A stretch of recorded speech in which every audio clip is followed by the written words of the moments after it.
It's been just over a year since Oahu's rail started up, and our Paul Drews shows us how Skyline fared in its first year.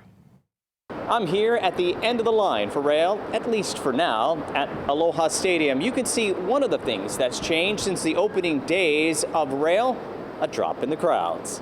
Right now we're doing about 250 people per hour. But Skyline trains can handle more than 14 times that amount each hour, which means there isn't much revenue coming in for rail that costs the city $6 million each month to run. We're not making money from rail at this point. In fact, the city never expects to make money on mass transit, whether it is rail or the bus.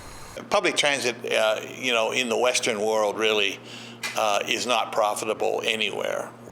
Morton says he hopes to one day get 25% of the operating costs returned in revenue, which means for that $6 million monthly cost, the city would make $1.5 million in revenue.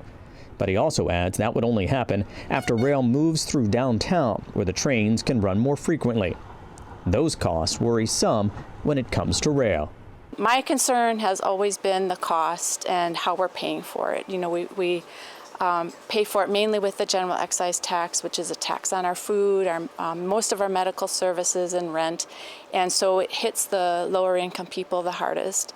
A more than $1.6 billion contract was just approved for more rail stations, on top of the billions already used to build the now operating line. But some riders we talked with felt the ride is worth all of that money spent. I think it's cool, nice, nice and fast. Better than traffic.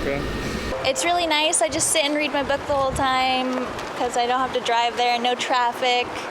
The first year of operation has not come without growing pains. Tuesday, a power outage shut down a train and riders had to be evacuated by walking to the next station.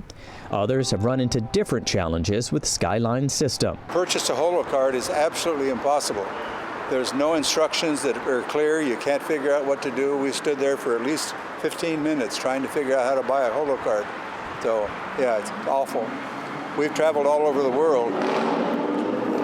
Hong Kong is wonderful. This place is a mess.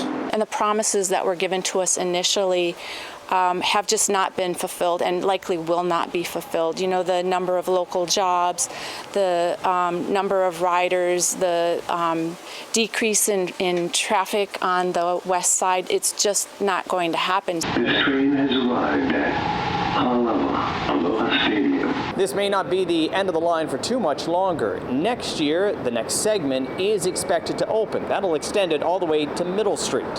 In Aloha, Paul Drews, Island News.